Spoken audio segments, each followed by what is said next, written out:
नमस्कार दोस्तों, अगर आप भी आगामी LDC, CET, वनपाल, वन रक्षक 2026 की तैयारी कर रहे हैं और ये जानना चाहते हैं कि अधीनस्थ बोर्ड नए पैटर्न के अनुसार किस तरीके के प्रश्न बना रहा है और कहाँ से प्रश्न बना रहा है, तो ये वीडियो आपको ज़रूर देखना चाहिए।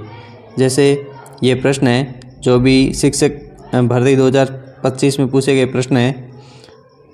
प्रश्न है कि इंदिरा गांधी नहर परियोजना के संबंध में निम्नलिखित में से कौन से कथन सत्य है। पूर्व में यह परियोजना राजस्थान नहर परियोजना के नाम से जानी जाती थी। ये सबसे पहले 1948 में नियोजित की गई थी। ये 1961 में अस्तित्व में आई थी। ये राजस्थान के उत्तर पश्चिम में स्थित है। इसमें सही कथन बताना है। तो ये जो है RBSC की एक बुक है 11th-12th की, ओल्ड RBSC की, उसमें इंदिरा गांधी नहर परियोजना के बारे में दिए गए हैं कि ये परियोजना जो है वो पहले इसका नाम राजस्थान नहर था। तो यही ऑप्शन है कि पूर्व में ये परियोजना राजस्थान नहर परियोजना के नाम से जानी जाती थी और 2 नवंबर 1984 को इसका नाम इंदिरा गांधी नहर परियोजना कर दिया गया। तो ये जो पहला कथन है अपना जो सही है, और ये सबसे पहले 1948 में नियोजित की गई। दूसरा कथन ये है, तो ये इसे बनाने का सुझाव सन 1948 में बीकानेर के तत्कालीन सिंचाई इंजीनियर कंवर सेन ने दिया। तो ये भी कथन क्या है, सही है। और ये 1961 में अस्तित्व में आई, तो ये अपना गलत हो जाए क्योंकि इसे केंद्र सरकार की स्वीकृति के बाद 1952 में अस्तित्व में आ गई थी। और ये राजस्थान के उत्तर पश्चिम भाग में, ये भी सही है। तो इस हिसाब से अपने जो सी गलत करेंगे तो ये ऑप्शन गया, ये भी गया, ये भी गया। अपना आंसर हो जाएगा केवल A, B व D सही है। अगला प्रश्न है जिसमें कथन और कारण है। कथन है कि राजस्थान देश के लगभग 94% जिप्सम का उत्पादन करता है, तो ये सही है। और राजस्थान के डूंगरपुर, बांसवाड़ा और अजमेर में और यूरेनियम पाया जाता है, ये अपनी बात गलत है। तो A सही है लेकिन R सही नहीं है। और ये अपनी RBSC की बुक में है कि राजस्थान भारत का लगभग 90% जिप्सम उत्पादित करता है इसका। और इसके प्रमुख उत्पादक क्षेत्र है बीकानेर, हनुमानगढ़, चूरू, नागौर, जैसलमेर, बाड़मेर, पाली, जोधपुर इत्यादि। तो इस हिसाब से अपन ये देख पा रहे हैं कि 11th and 12th की जो ओल्ड RBSC की बुक्स है उनसे अधीनस्थ बोर्ड जो है नवीनतम पेपर बनवा रहा है।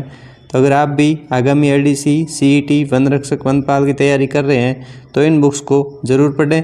और इनकी PDF के लिए आप भारत एकेडमी टेलीग्राम चैनल, जो डिस्क्रिप्शन में लिंक दे रखी है, वो ज्वाइन कर सकते हैं। अगला अपना प्रश्न है कि राजस्थान के निम्नलिखित भौतिक विभाजन को पूर्व से पश्चिम, पूर्व से मतलब इधर से इधर क्रम में व्यवस्थित करना है। तो पश्चिमी बालू मैदान, अरावली श्रृंखला और पर्वतीय क्षेत्र, पूर्वी मैदान, दक्षिण पूर्वी राजस्थान, पठार, हड़ौती। तो ये RBSC की बुक में जो मैप दे रखा है जिसमें ये पूर्व और ये पश्चिम, अपने को इधर जमाना पूर्व से पश्चिम। तो सबसे पहले अपना पठारी क्षेत्र आएगा, फिर मैदान आएंगे, फिर अरावली और फिर मरुस्थल। इस हिसाब से अपना आंसर हो जाएगा सबसे पहले पठार, फिर मैदान, फिर अरावली, फिर मरुस्थल। DCBA अपना ऑप्शन नंबर D सही हो जाएगा। अगला प्रश्न है जिसमें नदी और सहायक नदी सुमिलित करनी है, जिसमें बनास की सहायक नदी हो जाएगी मैनाल, और माही की हो जाएगी माकल, लूणी की जोजड़ी और साबरमती की पनम। ये RBSC की बुक में नदियाँ दे रखी है, जिसमें बनास की सहायक नदियों में बेडस, कोठारी, खारी, मैनाल, बांडी, मानसी, ढूंढ, मोरेल इत्यादि है।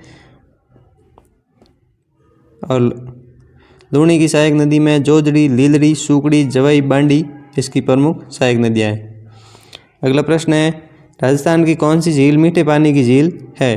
पुष्कर, सांबर, पचपदरा, डीडवाना। इसका आंसर हो जाएगा पुष्कर। ये RBSC की बुक्स में खारे पानी की झीलें और मीठे पानी की झीलें दे रखी हैं, जिसमें खारे पानी में हम देख सकते हैं सांबर जो जयपुर में, डीडवाना नागौर में, पचपदरा जो बालोतरा में, लूणकरणसर बीकानेर में, कुचामण नागौर में इत्यादि खारे पानी की झीलें हैं।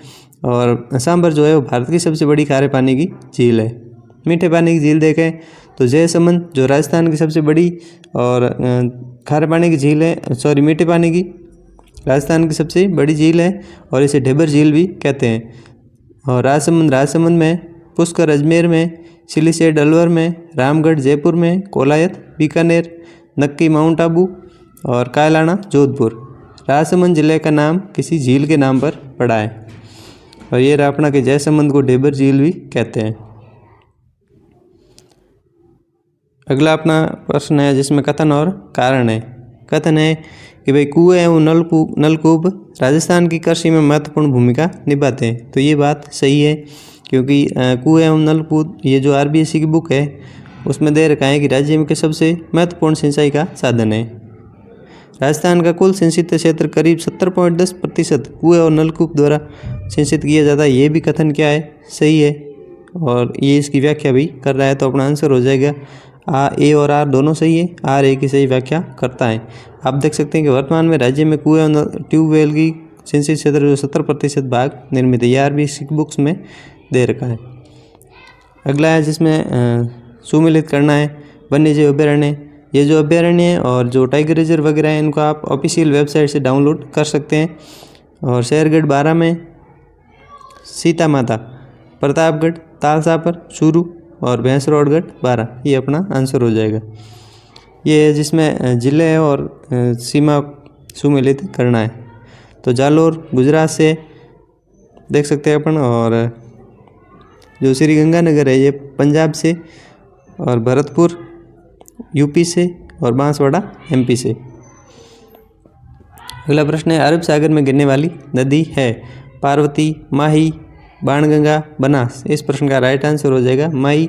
ये आरबीएससी की बुक्स में दे रखा है कि अरब सागर में गिरने वाली नदियाँ कौन कौन सी है। तो दूनी, माही और साबरमती, और एक आप याद रख सकते हैं पश्चिमी बनास। पश्चिमी बनास, बनास तो बंगाल की खाड़ी में, लेकिन पश्चिमी बनास अरब सागर में गिरने वाली नदी है।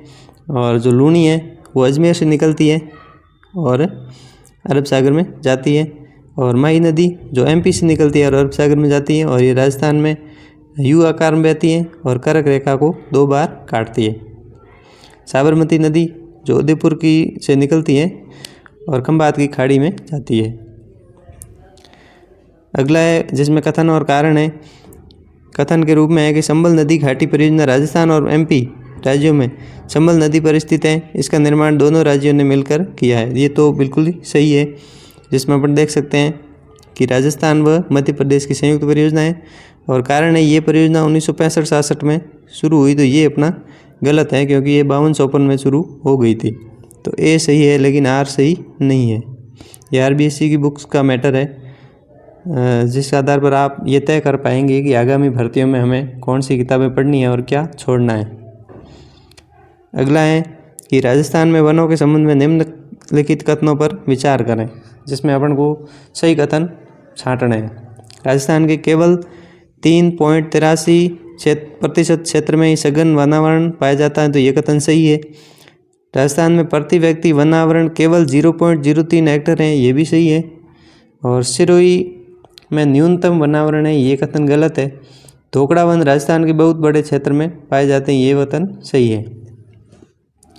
आप देख सकते हैं कि आरबीएससी की बुक से सीधी लाइन उठाई जा रही है। जैसे ये है कि धोकड़ा वन राजस्थान के बहुत बड़े क्षेत्र में पाए जाते हैं। तो ये कथन आप देख सकते हैं, धोकड़ा के वन राजस्थान के बहुत बड़े क्षेत्र में पाए जाते हैं। सीधी सीधी यों की त्यों लाइन उठाकर इस कथन में दी गई है।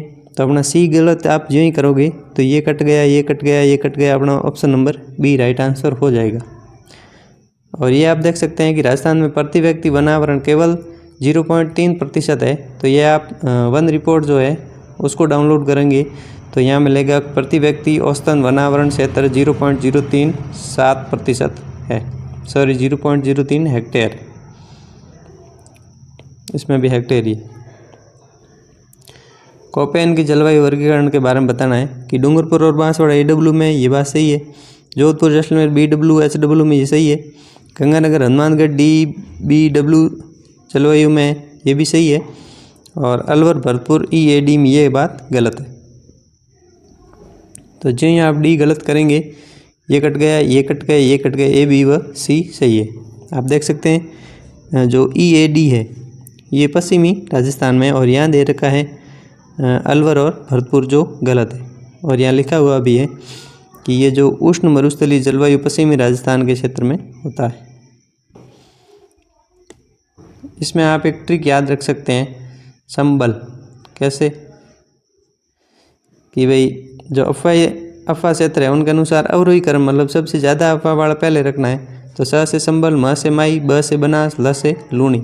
संबल से याद रखिएगा, संबल, माई, बनास, सॉरी बाणगंगा है यहाँ और साबरमती है, तो ये ABCD अपना सही हो जाएगा। अगला प्रश्न है जो भारतीय वन रिपोर्ट के अनुसार बताना है अवरोही क्रम में वन वाले जिले, तो अलवर, बारा, अजमेर और बांसवाड़ा वाला अपना आंसर सही हो जाएगा। तो डी के बाद बी, DBCA, DBCA ये ऑप्शन नंबर ए अपना सही आंसर हो जाएगा। अगले में सुमेलित करना है, तो हिंदुस्तान कॉपर लिमिटेड जो झुंझुनू में, Hindustan zinc limited Mahindra says city ये जयपुर में, और जापानी पार्क नीमराना में, कॉपर लिमिटेड ये झुंझुनू में हो जाएगा और जिंक लिमिटेड देबारी उदयपुर में हो जाएगा। तो इस तरीके से ए से 4 option number A is right answer. अगला है कि अरावली के संबंध में अपने को गलत बताना है। तो भारत की सबसे पुरानी है, सही है। ये लगभग दक्षिण पश्चिम से उत्तर पूर्व की ओर विस्तारित है, ये भी सही है। और ये एक ज्वालामुखी पर्वत, ये गलत हो गया। इसमें तांबा, लेड इत्यादि खनिज निक्षेप पाए जाते, ये भी कथन सही है। इस हिसाब से अपना ऑप्शन नंबर सी इसका आंसर हो जाएगा, ये बात गलत है। ये अरावली की चोटियाँ जो सुमिलित करनी है, रघुनाथगढ़ सीकर हो जाएगा, खो आपकी जयपुर हो जाएगी, और तारागढ़ अजमेर और जरगा उदयपुर हो जाएगी। अगला है जिसमें प्राणी प्रतीक और जिला सुमिलित करना है। तो कर्मोर आपका अजमेर हो जाएगा, सांबर हिरण अलवर हो जाएगा, लोमड़ी जो मरु लोमड़ी के नाम से भी है बाड़मेर, और मोर भीलवाड़ा हो जाएगा। इस हिसाब से अपन ने देखा कि RBSE की जो भी ओल्ड बुक है 11th 12th या फिर कुछ एक टॉपिक है जिसके मैंने अभी जो ये नहीं लगाए हैं, ये टॉपिक आपको मिल जाएंगे कहाँ 9 से 10 तक। जो राजस्थान अध्ययन की किताब है, राजस्थान अध्ययन, उन बुक्स में मिल जाएगा। तो ये मार्केट में तो मिलती नहीं है। इनकी अगर PDF ज्वाइन करनी है तो आपको भरत एकेडमी के नाम से टेलीग्राम चैनल को ज्वाइन करना है और इस चैनल को सब्सक्राइब करना है, वीडियो को लाइक करना है, शेयर करना है, कमेंट करना है। Thank you.